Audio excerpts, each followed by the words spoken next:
Hi guys, magandang tanghali po. Nandito po tayo sa Tansa para abangan ng paglabas ng pinsan Haji.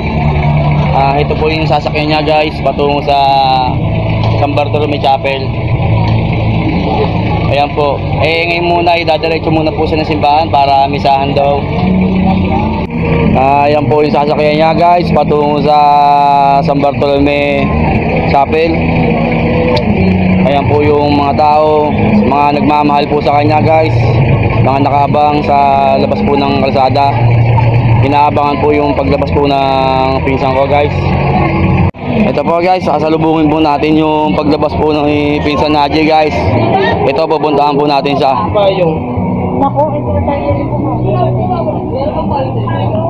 Guys, ito na po yung si pinsan guys. Palabas na po siya ng eskinita guys. Medyo mahirap po talagang ilabas.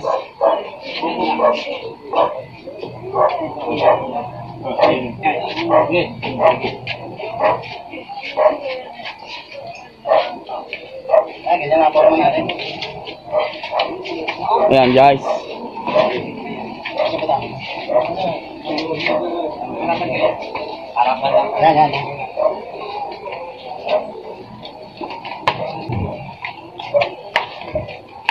Ayan po guys, palabas na po siya guys.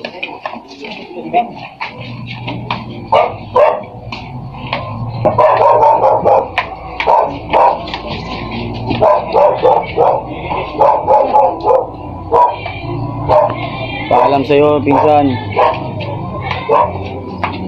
Po guys, yan po yung mga naghihintay sa kanya guys. Nasa labas po yan, pati yung mga single po sa kalsada guys. Ayan po sila. Yan po yung mga kaibigan at mga kapatid, nanay niya. Naghihintay po sa pag-alis niya. Napakarami po talaga nagmamahal sa kanya guys. Hello guys, dito na po kami. Palabas na po si Haji guys. Ito po si kaibigang Edu, nagpapa-shoutout. Okay guys, babalik ko na po. Dito po tayo sa sementeryo guys. Nauna na po kami dahil po sa dami po ng tao at may kasama kong bata. Mainit po kasi. Dito po yung paglilibingan niya. Dito. Pwede ba mga lalabina? Oh, dyan sa kabila. Dito po guys, ito po yung dito sa kabila.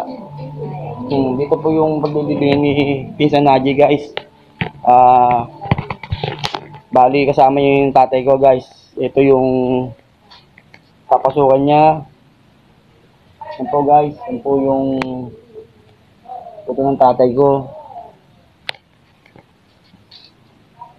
Yan po. Sige po guys, pinakita ko lang sa inyo po yung papasukan niya. Sige po guys, salamat po.